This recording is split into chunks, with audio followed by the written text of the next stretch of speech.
everyone. Welcome to the Flint Community Webinar, your community resource.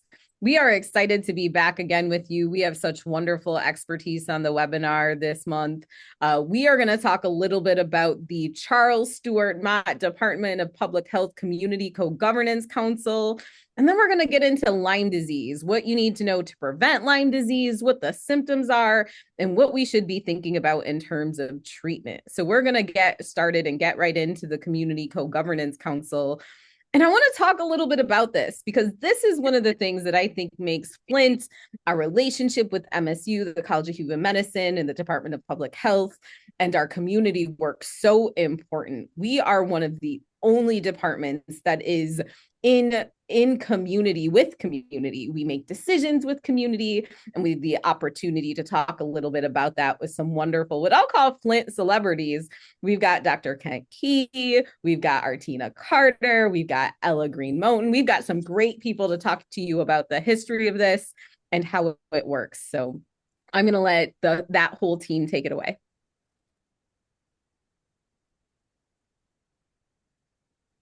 So hello, everyone, and thank you all for having us here to talk about the Community Co-Governance Council.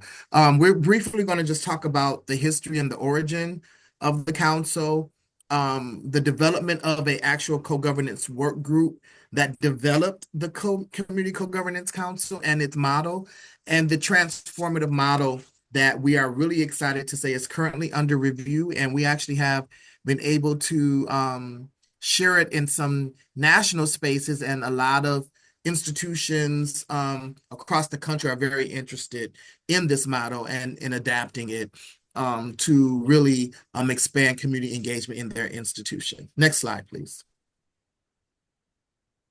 So this work of developing a community co-governance group came from the real rooted community engaged approach that we have here at MSU Flint.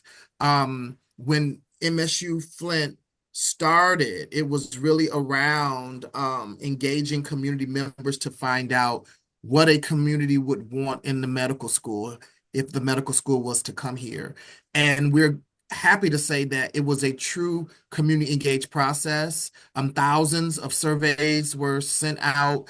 And those survey questions were co-developed with Flint community leadership as well as MSU leadership. And the results of those surveys really highlighted the priorities that would be the focus of the Charles Stewart Mott Department of Public Health here in MSU Flint. And so in the spirit of that engagement, we instituted a community engagement group meeting that would happen every fourth Monday. And this group meeting was really designed to be an ongoing engagement platform so that community could come, talk about what's trending, what are the emergent issues, the emergent health and social issues and medical issues that are in the community, as well as to meet and to learn what our researchers and our medical professionals and our public health students were working on as it relates to health, with the hope of creating alignment and synergy around shared causes and shared interests.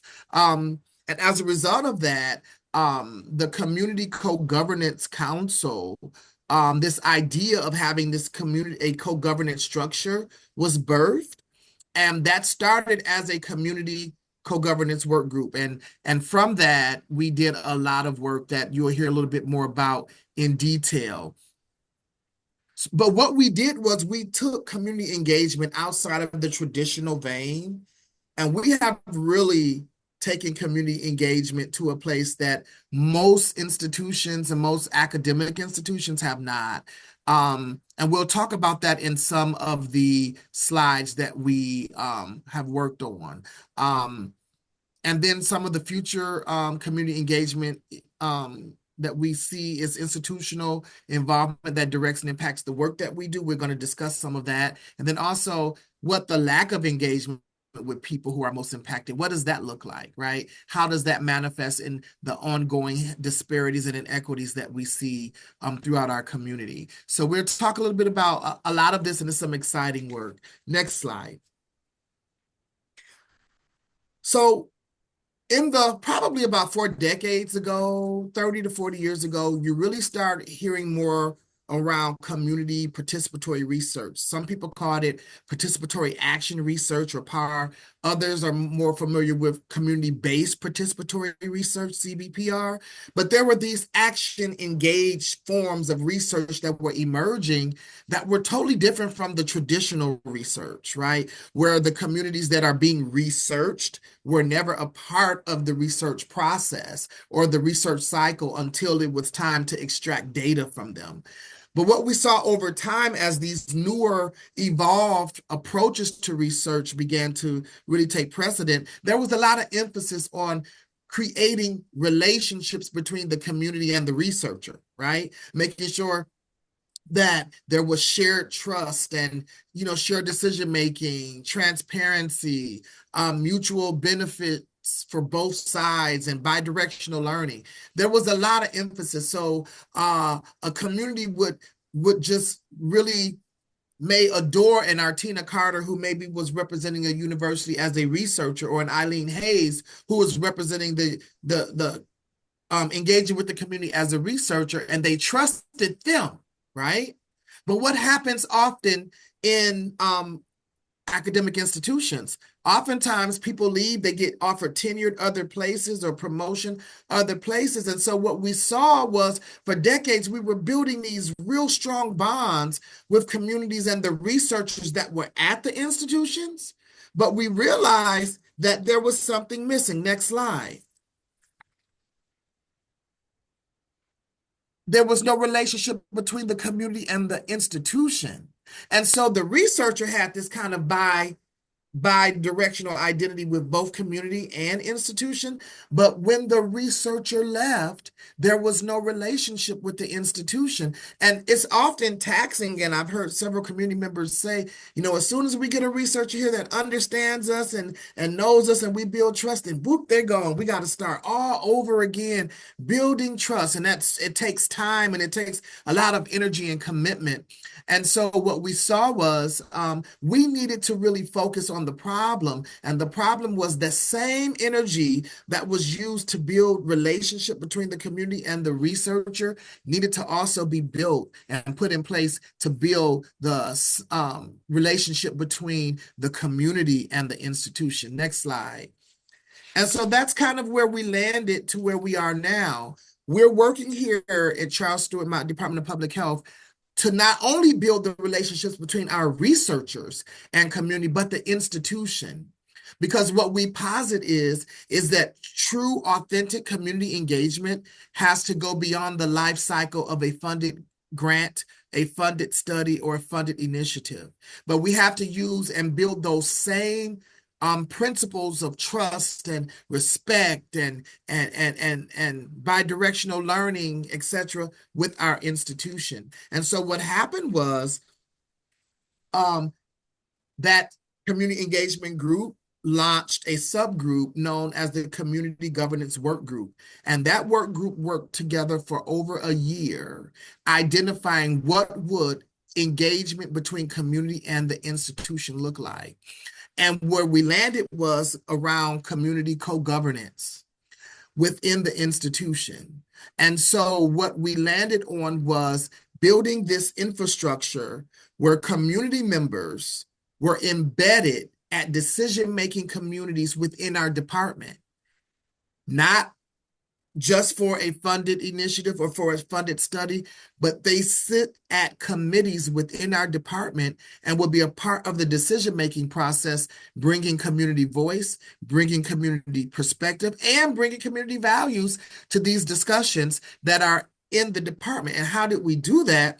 We had to literally write the committee into the bylaws. We had to create bylaw language that, one, identified the Community Co-Governance Council as an official committee of our department, but also what the function of the committee would be and how it would engage with committees, department committees, and how community voice would be valued at those tables. And so it took a lot of work. One, we searched the literature to see if there was something like this in existence, because why invent a wheel if one is already invented? We couldn't find one. And so it was a lot of work really revolutionizing what community engagement means between community and academic institutions, and really going beyond, again, the restrictions and confines of a funded initiative or study. Next slide. In doing that, we created a community academic co-governance model. And this model is built on the equity indicators and the contextual factors from the continuum of community engagement and research. And those indicators are power and control, ownership, decision-making, responsibility, influence, resource sharing, and mutual benefit, and also history, trust, relationship building, respect, and transparency. Those are core. Those are foundational to any relationship. But our C3, where at the time our co-governance work group members also identified that there had to be both buy-in, time, and commitment from the community as well as the institution. One of our members, I remember in one of the earlier meetings, they didn't want to necessarily just hear from those that were tasked from the institution side running. They wanted to hear from the top of our department. Are you all really committed to doing this? Right? Is there institutional support? Because we don't want to spend all this time creating something, and then as soon as another person is put in leadership, it's gone, right? Some of the pillars that we saw that were important are, you see in the middle, those 9 pillars. Cultural competency. What are the policy implications of having co-governance? What about mutual accountability and equitable compensation? Those are just some of them that were very important that we wanted to underscore. But then that top arrow, it shows that there needs to be individual impact and sustainability for both community and the institution, but there's that space of shared impact and shared sustainability. And what's really revolutionizing community engaged research and community engagement broadly with this model is that other institutions who we thought were light years, ahead doing this work are literally flabbergasted at what MSU is creating and wanting to replicate it and duplicate it across the country. And again, when we did our lit review to see what was already out there, there was nothing like this published. And so we're happy to say that this model is currently under review with Progress in Community Partnerships Journal, and we hope to have some tangible articles that will be able to be disseminated electronically to those of you who are viewing this presentation today. Next slide. So with that, we're going to give an update on the CEG meetings, the current C3 membership and how we got that membership. And then we'll talk a little bit more about some of the other initial activities that we did, including our leadership structure, etc. So I'll pass it over to Artina Carter. Thank you, Dr. Key. So I want to talk a little bit about the CEG, our community engagement group. That group serves as like the parent group for all these other groups. So from that group spun the Community Social Determinants of Health Solutions Lab and also the C3.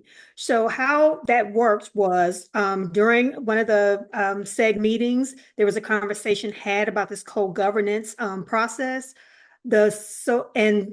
So people were selected from that group, from the SEG and from the SDOH group, to represent and work on that work group. And so many of us on that work group, we worked for many, many months to pull together a lot of different things. We worked on creating bylaws. We worked on creating the process for nominations and voting. We worked on all these many processes. When we got to the point of voting, it was very important for the work group and we were very intentional about how much influence our beloved staff from MSU had, right? So they were not allowed to vote. They were not allowed to nominate. They totally stayed out of that process, and it was intentional. We love them, we trust them, but we really wanted to make sure that the community was represented in this particular space. And so the nominations came from the work group. They went back to the SEG. The SEG had to agree with those nominations, and then there was a vote in the SEG. If you and no MSU staff could vote, it was only community votes. And so what happened was you ended up with me and Ella and Eileen. I am the immediate past president. That's a funny story, but that's okay. And then we have Ella, who is the sitting president, and we have Eileen, who is it's not vice chair, it is it. Incoming president. Incoming president. There it is. Thank you. That structure, it also was created in that work group. And there was a lot of time, a lot of intentionality put into a lot of those things. So currently our C3 membership is 11 people strong, and they are compensated through the Department of Public Health. Our first meeting was on September 19th of 2025. And since that first meeting, we have been very, very active in a lot of different ways. So we have established our leadership structure. We have our leadership in place. We are working to determine which committees people are going to serve on and who is going to serve on those committees. And we're also reporting on activities during the community engagement meetings. So we have to take what we do back to the SEG because, again, that is our parent group. So with that, we will turn this over to next slide again. Next slide, please. So I mentioned that the C3 model is already a manuscript that's under review. So we are anticipating being able to share that with you all broadly very soon. And that the C3 model also was submitted as an APHA, American Public Health Association abstract. It was submitted last month, end of last month, and we hope to get a decision in June that we were selected, and then we'll be taking the C3 leadership to APHA to really talk about the work of the C3 and the model itself. Artina is going to then speak about the adjunct faculty process. This is the work to date that the C3 is working on. Ms. Eileen Hayes will talk about onboarding processes, and then Ella will really give an overview of the C3 and the national impact that we have, and then we'll come back with some next steps. All right. So for the adjunct faculty appointments, this was a very interesting thing. So even when before C3, when we first started, when the SEG happened and SDOH happened, we started talking about, and I know I was really one of those people who were like, hey, we want access to resources, not just, come to the meeting, we find, we're working with everybody and be involved in research. We want access to resources all the time. I didn't know how that was going to happen. And MSU really, really stepped up. They came back with this adjunct faculty appointment process or opportunity, wherein there will be several members of the C3 who would be listed as adjunct faculty. They would have access to all the things adjunct faculty have at MSU, and they would, and they would be able to have that opportunity, which was way beyond where we thought we would ever go, which is fantastic. So what we did as the C3 is we created a work group, and that work group has begun working on applications and processes. Now we're using MSU's applications, but we have to be able to screen the folks on C3 to get them through the application process. We have a lot of support for this process, but right now we have a screening mechanism. They have a kind of a general application that you have to go through before you get to the main application. And then there's a voting process. So those things have been created. They're going through review through the committee, and they should be completed soon. Eileen? Hi. So thank you, Artina. One of the things that's been great about this whole process with Michigan State is that there have always been different ways that community has been involved at some level on some of the different committees.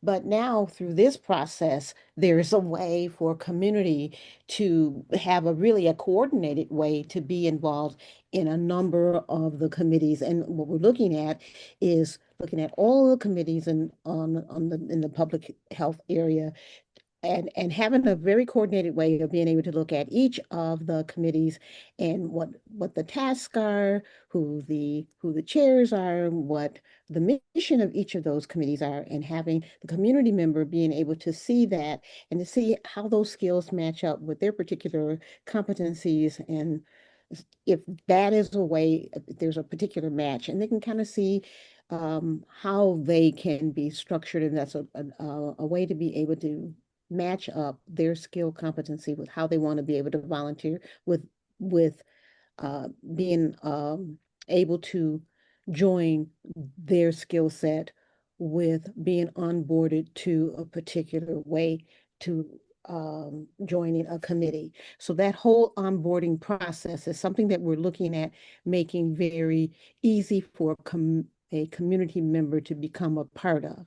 So that's the process that we've been working on simplifying for community members. So look forward to seeing that being a fully functional way of having access to as we move forward in this process. And I just like to interject, and Eileen is really working on two processes. Right now, that's the process we're focusing on, but we're creating processes to avoid as new C3 members come on, onboarding them to the C3, but then onboarding the C3 members to the committees in the department that they will serve. And so again, hats off to Eileen and her team who are working on this, because again, we're building the plane as we fly. And so we're creating the template that we know will be impactful and effective. And I'm going to invite the current president of the C3 to really, and I'm positioning her in a way because for some of you that may know, Ella is one of the past presidents of the American Public Health Association. And in her time of being past president, even immediate past president, she has been all over the nation working with institutions and organizations around building effective public, relationships to advance public health. And she really will be able to give us that national perspective and really comparing that to the work that she's seeing on the ground here in Flint. Ella, take it away. Thank you so much, Kent. So earlier, Dr. Key mentioned the impact that MSU is having in changing the game on community engaged research. I want to take a moment to highlight and celebrate some of the additional accomplishments by recognizing the phenomenal work that has been done in the city of Flint, but specifically by the Charles Stewart Mott Department of Public Health, College of Human Medicine at the University of Michigan, at the Michigan State University Flint campus. Over the years, and in my personal public health journey, I have witnessed a shift in community engaged research from a very strong, authentic, relationship oriented partnership and collaboration between local community partners and their individual academic partners to this very intentional and empowering space where the partnerships and collaborations are now taking place at the institutional level. And as Dr. Key mentioned earlier, that's something that didn't happen in the past, and are not indicative of the timeline of an individual study or program.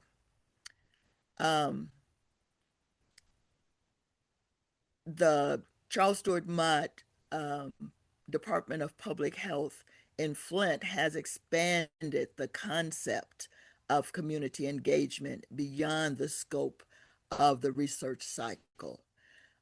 As early as 2011, MSU and the leadership team met with Flint area leaders to co-create and co-design the Charles Stewart Mott Department of Public Health.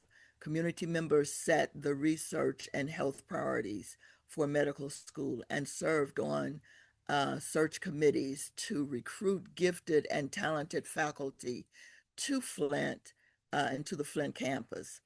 And in 2025, the Community Co-Governance Council was created, and adopted by the Charles Stewart Mott Department of Public Health. The C3 was incorporated in the department's bylaws, which was is unheard of across the nation, and institutionalized as an official committee of the department. It opened the door and provided a platform to have community partners presented at various decision-making tables and within the department, thus acknowledging that the community is not an external entity, which is the way we function for years, and confirming that the community voice and perspective is included in the internal structure of the department. Please know that this groundbreaking effort at MSU is the first university to engage community in this fashion, not as a token, but as a co-collaborator of governance and creations at the university. I can say assuredly that, and Dr. Key mentioned this, that many institutions across the country are interested in this process. And I don't even know if it was something that was thought about earlier, because many of us, and in my personal journey, I can remember being at the table and having my academic partners share situations where it's something that they personally would want to do, but it's not something that they had authority to do, that had to go, before the institution. So this is groundbreaking, and we need to take a moment to celebrate it. And I'll turn it back over to you, Dr. Key, for any final comments. Thank you. I'll turn it over to Dr. Edwards-Johnson. I think we should take a moment to celebrate it. I appreciate so much the words that you just described. I think it is so true that it is a point of pride for, I think, many of us who have had the opportunity to be adjacent to this. The sort of seriousness with which we've approached an endeavor to make sure we are underscoring the partnerships that we have, the work of our community. And I appreciated the sentiment of not just a token, right? It is not a superficial relationship. It is something that is at the core of what we do, and is game changing. And it's something that we are all proud to be a part of. So thank you for being here to make sure that people had some awareness of the wonderful work you are all doing, and the importance of, when we talk about MSU Flint, we are talking about the community, and how much you are a part of the process of the new people we bring in. And I think that's the important piece, right? You said it, and I want to make sure people hear it. This is community on decision-making committees around who we are bringing to work here, which means that new faculty are vetted by community and have to be people who are engaged in and understanding and caring of community if they are going to be a part of the work that MSU Flint does. So thank you from the bottom of my heart. I'm so glad to be in community with all of you.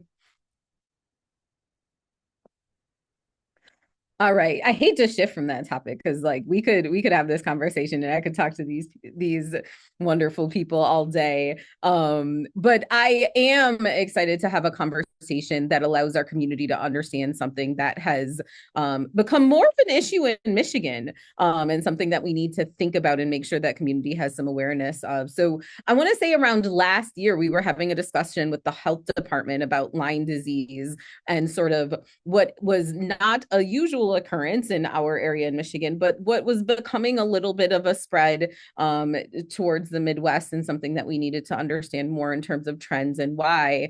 And a shout out to Dr. Jean Tsao for talking to us a little bit about what is Lyme disease, what are the symptoms, what can we do to prevent it, and what we need to be thinking about in Flint. And so our goal on the webinar, and in our work to be in community with folks in Flint, is to make sure that we bring you the resources that are available. So thank you so much for talking to us about Lyme disease and what we can think about in terms of prevention.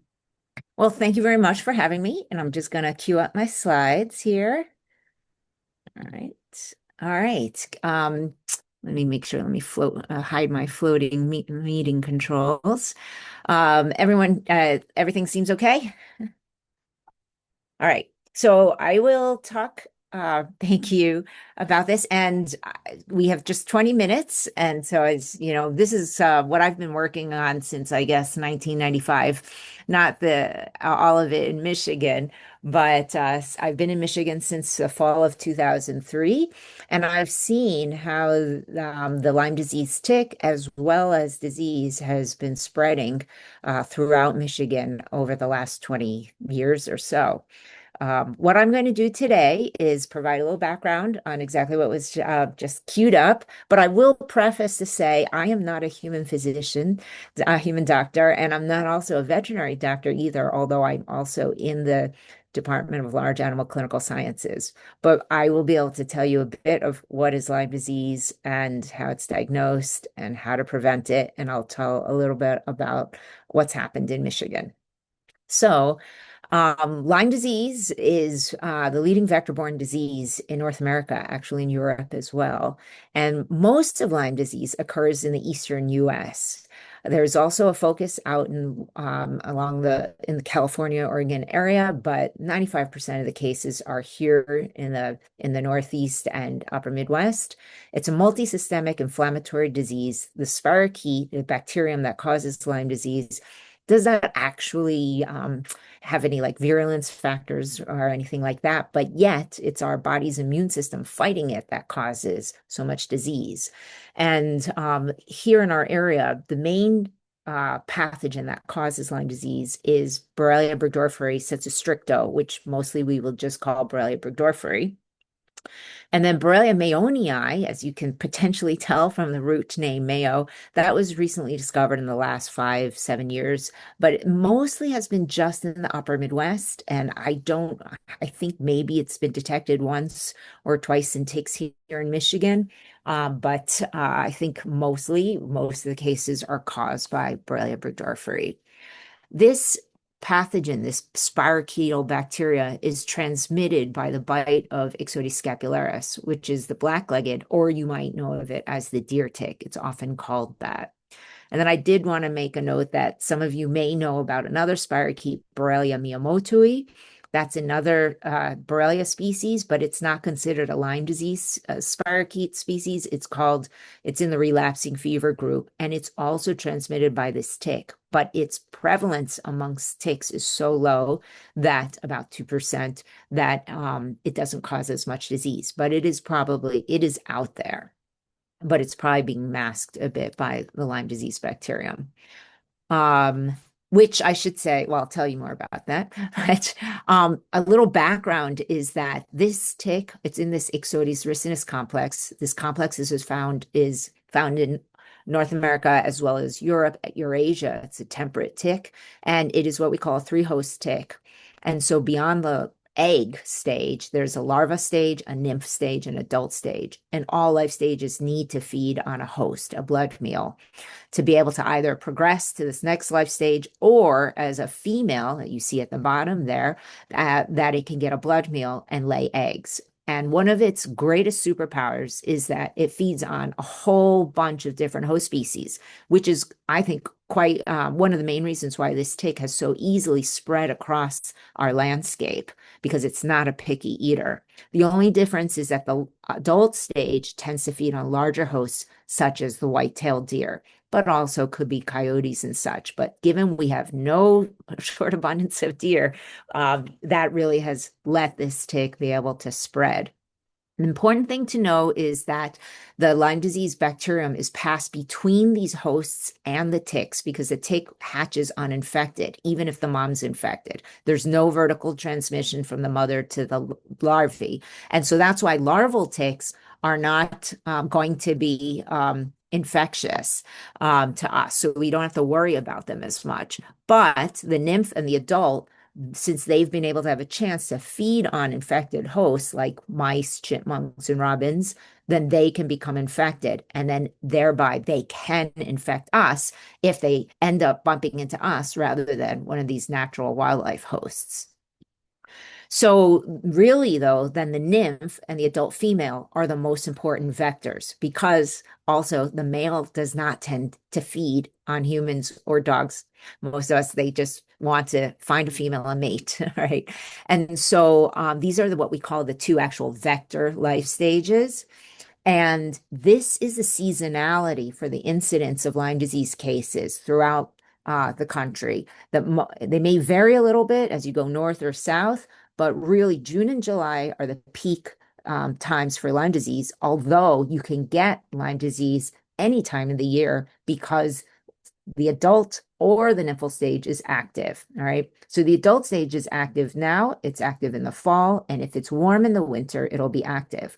But as you can see here, the peak is in the middle of the summer. And so, or I would say late spring, but I have this slide, should have queued up.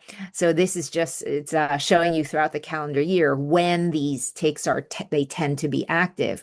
But as long as it's above 4 degrees Celsius or 30 some degrees Fahrenheit, the adult tick can be host seeking. And my students have been out collecting, I mean, in March and April now. And we just have found our first nymphs this past week as well, even though they typically are not peaking until May and June. But if you can see this and match it with that seasonality of when people are sick, you can then see the nymph stage is the main vector. And that's because it is small. All right. Because only 25% of nymphs, 25% of the nymphs are infected when Lyme disease is kind of entrenched in your area. Adult ticks, it's like 50% can be infected, but the males don't bite. So you get rid of half of them. But because of this small size of this nymph, it escapes notice. And so people have often joked, or some have joked because they've put out this great meme showing some of these lemon poppy seed muffins and these everything seed bagels. And I think the people who make these baked goods aren't so happy.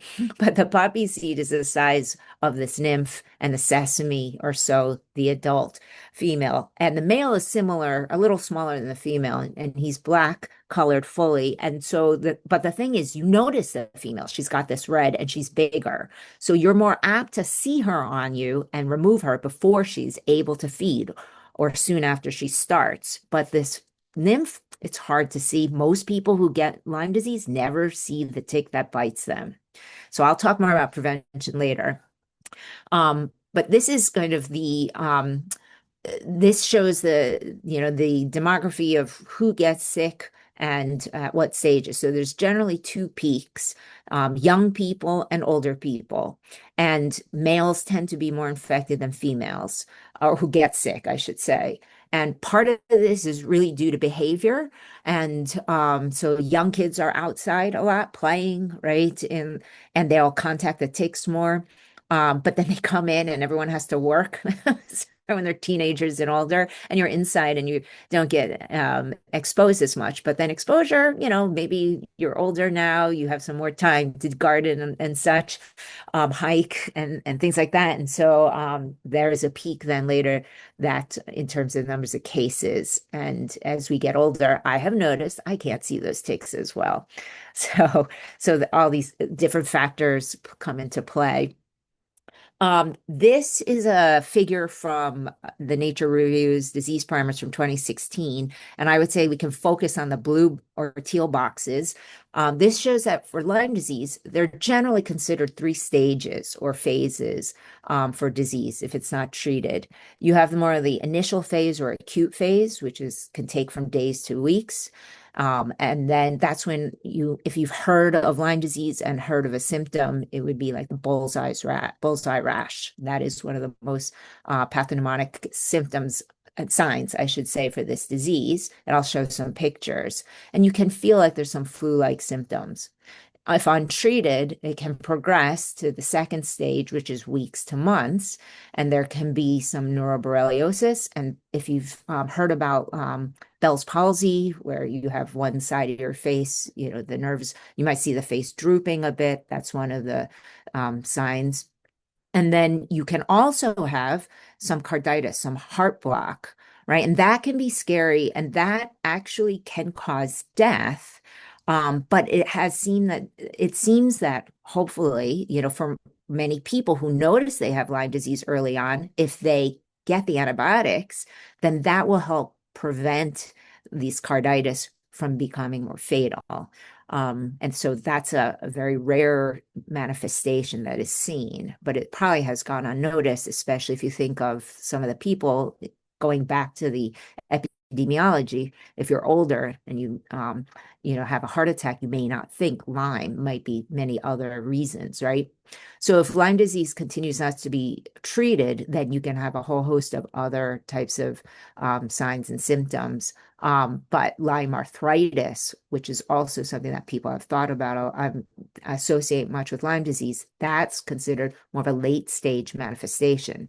And what's interesting is that in places like the Northeast, which has had to deal with Lyme disease for so much longer than many other areas, although the Midwest in some areas gives it a run, but they have been seeing less Lyme arthritis, and they attribute that to better outreach and understanding of that this disease both is of, it's a risky disease to get in this time of year and going into the summer. So both from the public standpoint and from the healthcare standpoint, there's greater recognition for both prevention, but also recognition of the symptoms.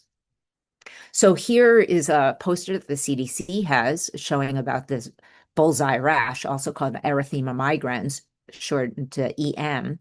So the definition it has is that it has to be about 5 centimeters in diameter. And so oftentimes, I don't know if you can see my cursor, but if you look at the second row on the right, and also on the bottom, oftentimes the posters show this beautiful bullseye rash. And I don't mean beautiful aesthetically, but it's recognizable as a circular rash in the bottom right of the bullseye. But that is actually typically not what is seen. And so it can be misleading. And so you can see how there can be different manifestations of the rash. The rash occurs where the initial tick bite occurred. And it has something, it's derived from the fact that the spirochete is injected into the area. And then as it swims away through the skin, away from the initial immune response, the innate immune response to the host, it is going further out. But there's the red is from the inflammation, but as it goes further out, it gets more diffuse. And so you see a clearing, a white, except for at the leading edge of, again, some of the inflammation. You can get secondary rashes in other places if the spirochete then colonizes another area and sets up the immune reaction. But oftentimes, they say 70% of people will see this rash. Physicians will say biologically everyone should have the rash, but there's variation, and it also depends on where the rash occurs. It just may not be seen as well. All right. But this is a PSA to healthcare folks to know that don't look for that typical rash, but know that it should be expanding. So you can also get a little rash, a little response, a hypersensitivity response, just like from a mosquito, when you get a tick bite. And you'll have a little raised area. You might have a raised area. It could be itchy. Typically, these rashes aren't that itchy, but that rash needs to grow because that's what the spirochetes are doing. So if that rash doesn't grow, then it's probably not due to the Lyme disease bacterium. Okay, so the spirochetes, when they enter the host, they are only in the blood for a short while. And therefore, when you're sick and you go see the doctor, there is not a good direct test to be able to find the few spirochetes that are in the blood. Therefore, Lyme disease has always been, first of all, it should be clinically diagnosed. That's, that is probably the main way it should be diagnosed, because the only laboratory tests that we have right now rely on looking for antibodies. And so antibodies take 2 weeks or so to be able to develop to a high enough threshold for detection so that you can have enough of the specific antibodies that would be able to, trigger then for the first and the second test, the Western blot, to say that those antibodies are due to a Lyme infection and not from some other potential infection that there could be cross reactions with. All right. So that's why they say when you're sick, for the most part, there's not, in the acute phase, the antibodies will not probably have risen to past the threshold of detection.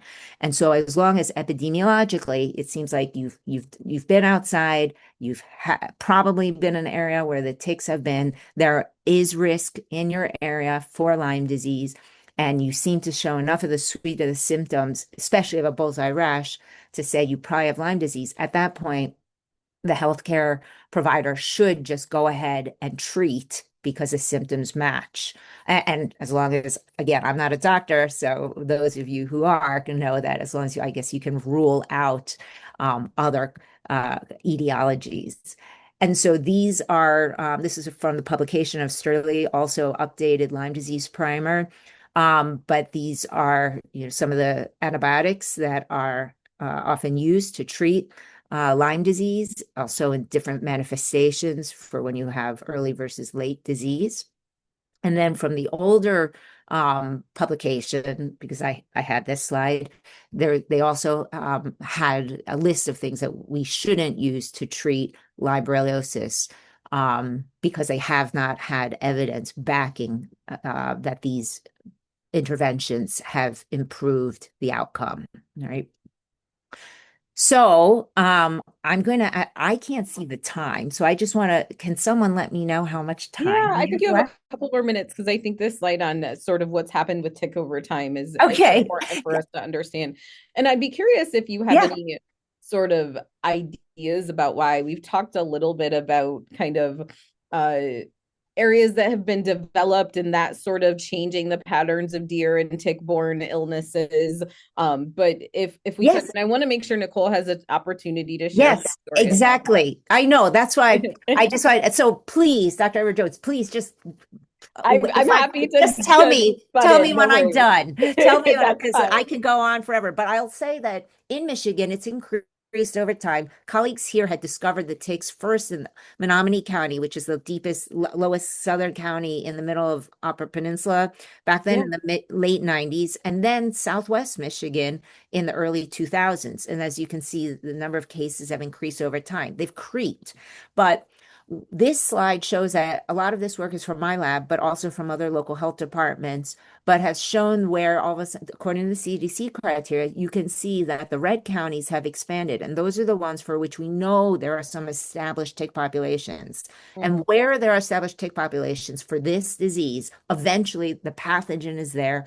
And because of what I said before, the ingredients for having this cycle are having deer they don't actually host the pathogen, but you need some big host and an abundant host like the deer to keep the tick population going. But then as long as you have mice and chipmunks and maybe a few birds and such, you're going to have a cycle. So because of that, I mean, the bar is pretty low because you can imagine most of Michigan, except for maybe the pure agricultural areas and maybe where you have dense cities, you're always going to have these few requirements. And as long as you have the habitat, and that's how we drag for the sample for the ticks, you drag this cloth across, that if you have more woodland areas that can help promote the survivorship of the tick because they dry out easily, you're going to have these ticks. And so to your point, we already had everything in the landscape, I think, by the 70s, 80s, 90s, 2000s, but probably the tick had to come here, had to get here.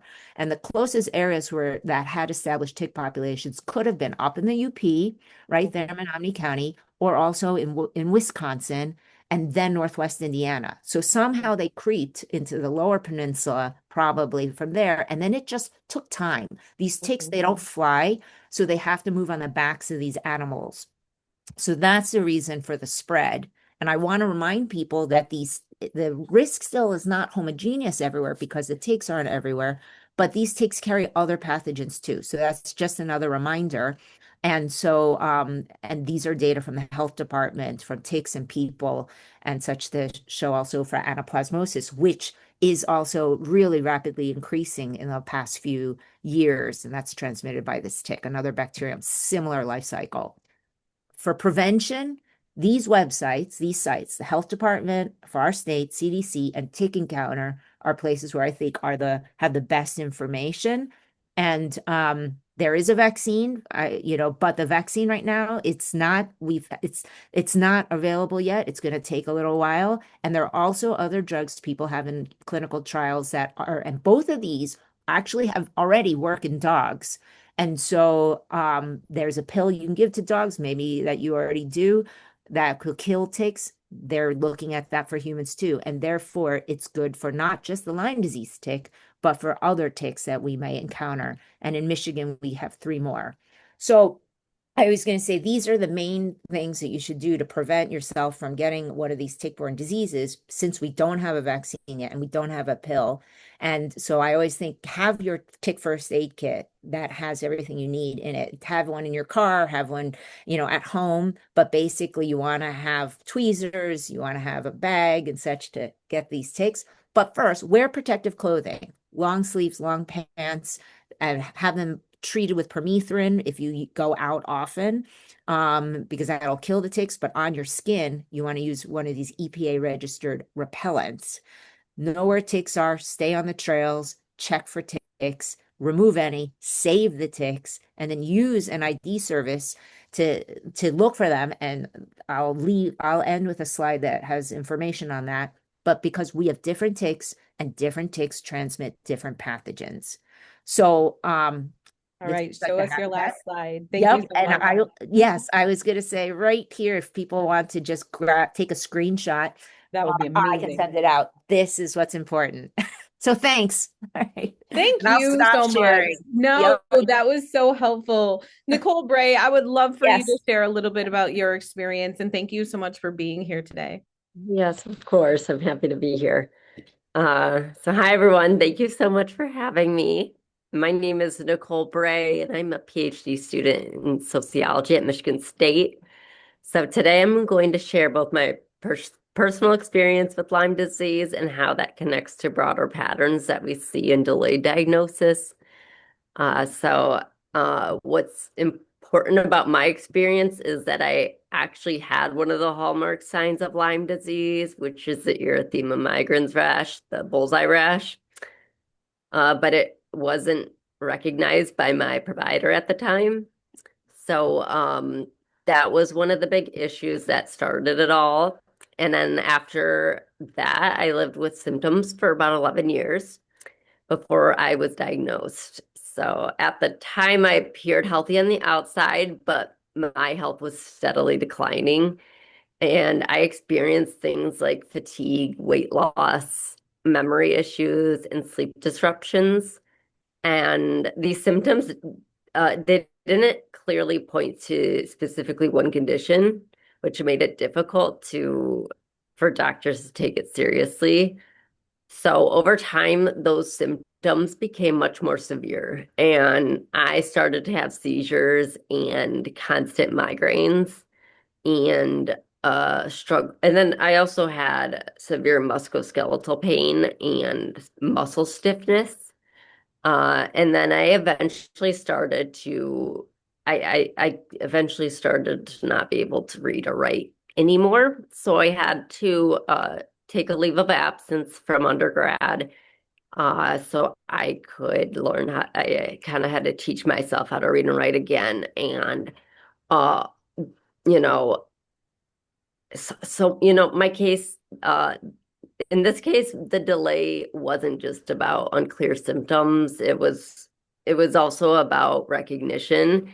And it took years of navigating the healthcare system before Lyme disease was even considered. And what I later realized was my experience wasn't entirely unique.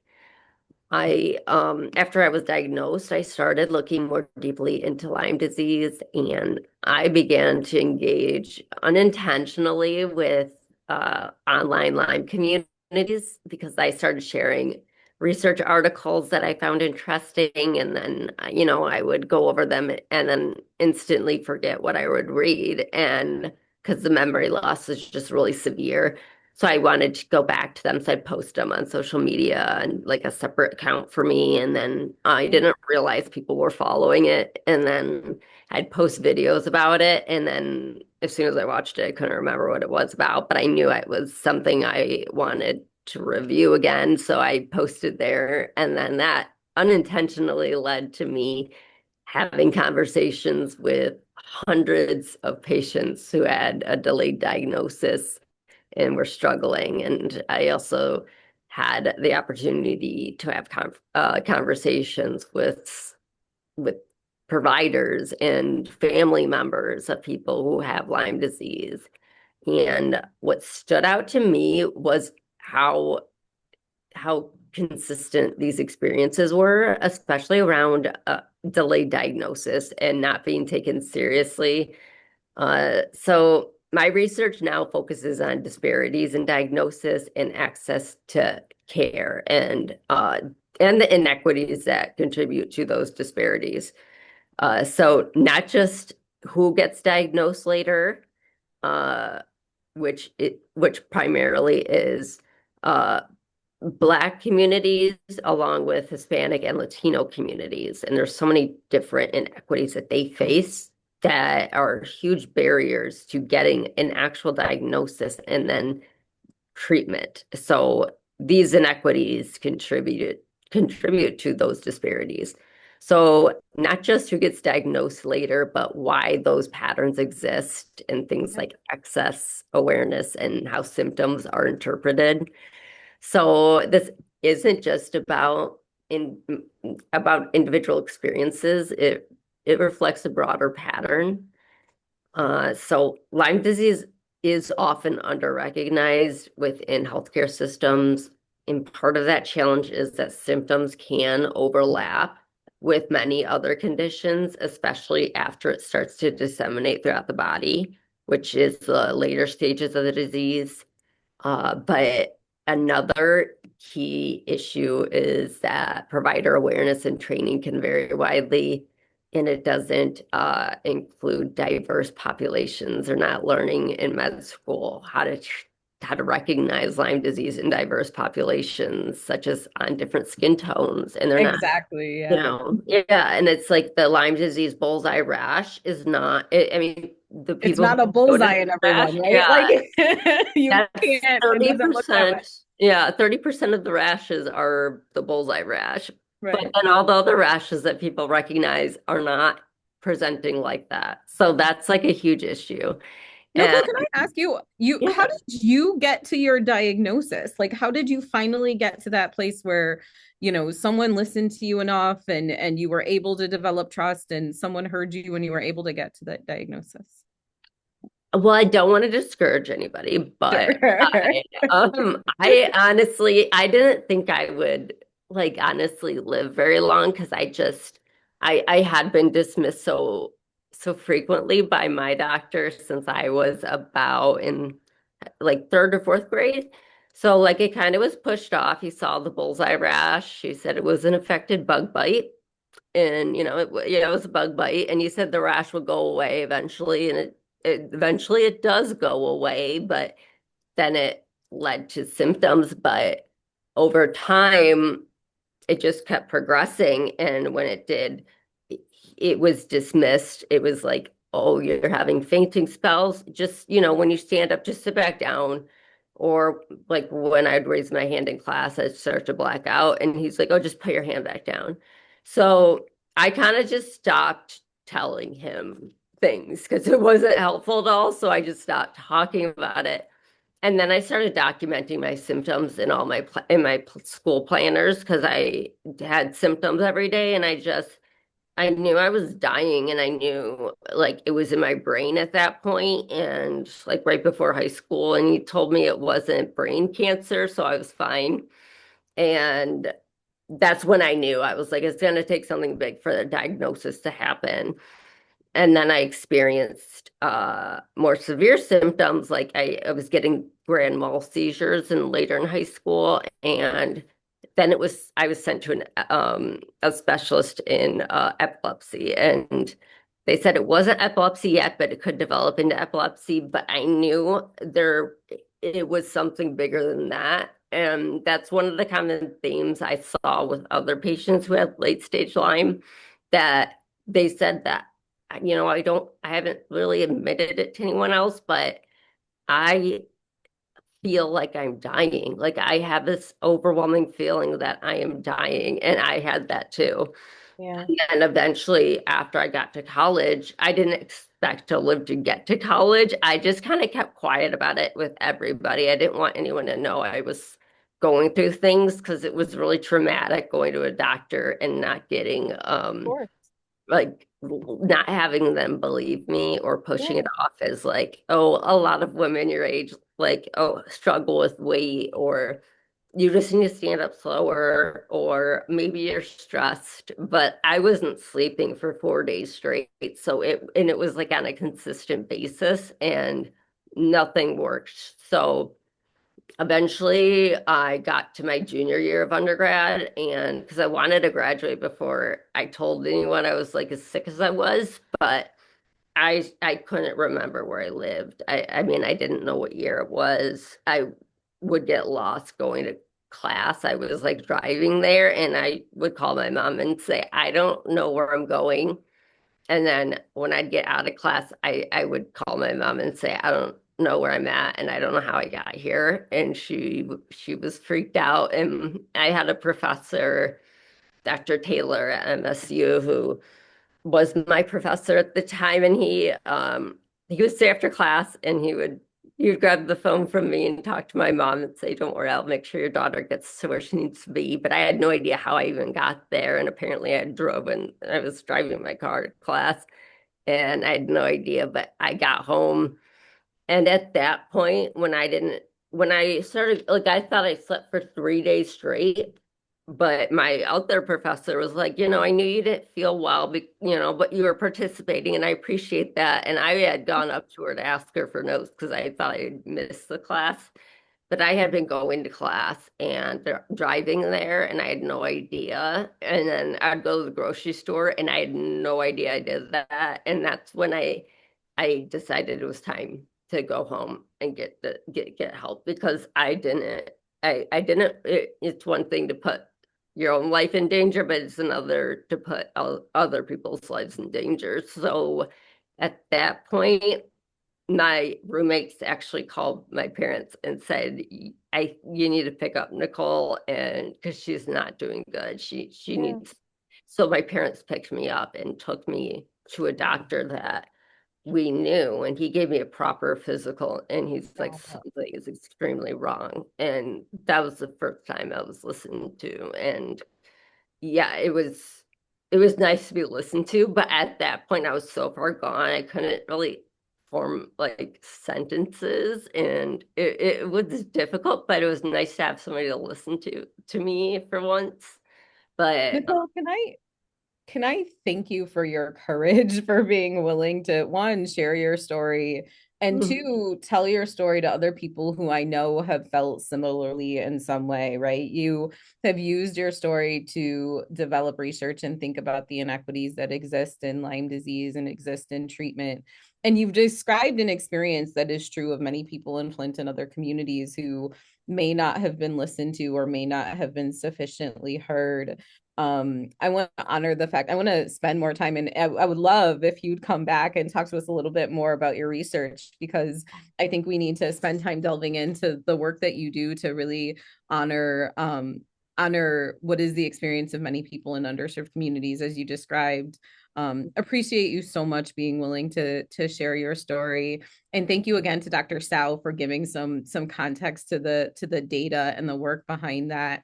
But Nicole, we're bringing you back to the webinar because the work you do is so important, and we appreciate so much your willingness to share and then tell your story and be a leader to others. So thank you.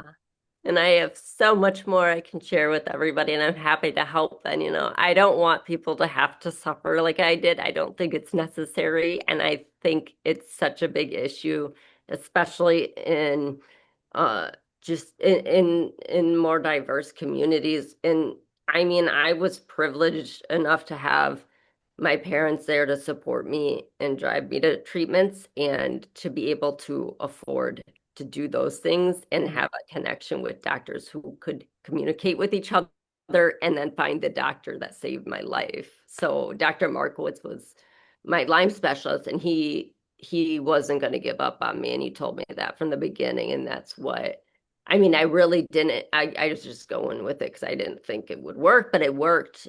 But also, that support system isn't always there for everybody. And that's what concerned me so much. After I got better, I just thought about all those things and like health insurance and like having 100%. transportation and like all those things. It's like really, yeah, there's a lot to it. But yeah, I would love to come back and share more about this experience, how things Oh my like gosh. so. I mean, the work you're doing is just so important, and the ability to share that story, make sure people understand. And I appreciate even the example of like, and it's not just with Lyme disease, but it is with many sort of illnesses that might present differently or may require a little bit that are clinical diagnoses that don't necessarily have a test that you can do and might present a little differently, may be a little bit off the beaten path. And I think your description that it's something we need to make sure we're being thoughtful about how we teach in medical schools and teach our budding training physicians is something I really took to heart. And I also want to mention that when I found the research about the numbers of people who were getting diagnosed with Lyme disease, I knew something was off because Yeah. at the time it said it was 89% of people 89% of people with Lyme disease were white and then 95 non-Hispanic. And that's where that's where I just, it didn't make sense to me that that was the case. And then went, I dove deeper into that and I found like those who were not in those populations, they were getting the later stages, like they were getting diagnosed in the disseminated phases of the Lyme disease. And that's where it's going to stick. It can cause permanent damage to the body, but it can also cause lingering symptoms. And it was so shocking to me. But I also had the chance to share my research with my Lyme specialist, and it was nice that he was receptive to it and Yeah. actually looked at that. And he's like, that aligns with with my patients, the demographics of my patients. And he's like, do you mind if I look into that research too? And I think it's so important to communicate that to providers because even if not all of them are willing to do that, there are some, and it's worth like trying to do it and like being able to talk about that kind of research and having a provider that does want to serve everybody. I know not all of them do, but the one I went to, he was willing to talk about it with me, and he like taught me so much about the bacteria that causes it, and it's just such an intelligent bacteria that it's just causes so many interesting manifestations. Yeah. And I know that we're running short on time, so I won't go over the rest of It's my all stuff. So That's all right. That's all right. Yeah. It really was such a wonderful webinar, you guys. I can't say this enough. We want to bring all of you back. Again, I can see EJ's gears are turning right now. That's usually her look of like arms folded, sit back and like watch. So I will let I'm thinking about it so much. Yes, absolutely. We were able to share some of the resources, but maybe as the summer progresses, we can have you come in, come back and maybe do a check-in with, trends that you're seeing in Lyme disease. Jean, we didn't even It'd be get good to do it with the health department is what I was kind of thinking, is like bring the health yes. department back so we have local data and then we can Yep. have this sort of updated conversation. Yep. And do you still have your app, Jean? We do. And that was the bullseye, the orange one. So you can look that up. Yeah. We'll make sure that Right. And I do want, oh, sorry, go on. Oh, go ahead. I do want to mention that I am actually currently working with the Michigan Department of Health and Human Services, and I should be able to have some data at some point. So I did want to mention that because I got to speak with them, and the way they go about treating, or the way communities treat in Michigan, like different communities, how they go about like targeting Lyme disease and helping people treat it is some of them are problematic, and then also there's also a lot of good things happening, but there also are different, like surprising things that I found too. But we're going to be doing more research on that to see what we find. But it's it's a big issue in Michigan because for the past 5 years, it's surged. Like new Lyme cases have surged 168%. So there's been a 168% surge in the past 5 years in Michigan alone. So it's just Yeah. Do either you, Dr. Sauer, Nicole, I have wondered if some of this is a result of overdevelopment, right? Like if you think about tick population in woody areas and this development of communities, we keep kind of developing woody areas, developing communities, and well, deer have no place to go, right? And so I'm just Well, thinking, yeah, to your point, actually, so actually last week and the week before, we did similar talks, but to natural resource people, deer folks, gardeners, yeah, but the suburban yeah, in landscape, the suburbs, deer are taking over. actually, it's not just driving the deer away. It's that these are increasing the numbers of deer. Yeah, And we are not making just concrete jungles, right? We want right, to have woodlots nearby. We want to have, right, so student and I actually started to do work in Detroit because we work with the city health department there a bit. And so we actually discovered, she did some ticks in that, I think it's Palmer Woods. I'm not, yeah, that's yeah, what it is. right. But, you look at the landscape, there's like cemeteries not too far north Yep. and out. So there's like a network. We ended up not working there, but part of the reason for wanting to work there was to work in a different community with different risks and such. But because it ended up that, at least when we started, there weren't that many cases of Lyme or ticks, I should say. And so for a Right. PhD student, then we needed to work somewhere where there were ticks, Yeah. but it's something that we'd like to come back to. And I was going to say that in part, that's why I was really happy with, Heather Lynn invited me to be here to try to open the conversation to talk about reaching, other communities where these ticks are coming into that maybe we should be, try to be more proactive about. Artina, you're calling our winters mild? Yeah, Yeah. no, it's Oh, true. She's right. I know. I'm like, that was not my experience this I year. know, I'm not gonna this year or the polar vortex, but between those Yeah. waves. So Yeah. this is the first winter that we've had a really serious I Michigan know. winter Yeah. with temperatures freezing and they're staying cold and all that kind of stuff. When it's warm, you are going to have more ticks. I work at a park system, just so y'all know. Yeah. Well, So, yeah. so you're going to have more ticks. You're going to have more deer. You're going to have more of everything you don't want. So when you see these beautiful, terrible, freezing cold winters, enjoy Be them thankful because they're for. going to help you a lot come spring and summer. So wait, so when we do this again, Artina, I would love for you to be there because and say that in part because I think this idea of like people want to hear things from the people they know, right? Yeah. And you Right. talking about your Understand. expertise from that standpoint, having this collaborative conversation amongst our experts and Nicole being someone who's experienced it. Yeah. And again, I can't underscore enough, and I gotta leave in a second, but I can't underscore enough my appreciation for you being willing to share the story of not being listened to and not being heard because to put Lyme disease to the right just a little bit, that is people's experience about many things. Right. That can be people's experience about many things. And so I think people can understand that, unfortunately. And it's not an easy thing to explain to a bunch of people and describe. So I appreciate your courage and your willingness to be with us today. thank you. Yeah, it is still a problem. Like it's a hard Yeah. I have a hard time trusting doctors still now just because it was so traumatizing. And I trusted my Lyme specialist because I had known him for 10 years after he treated me. And it's just he played a pivotal role in me surviving.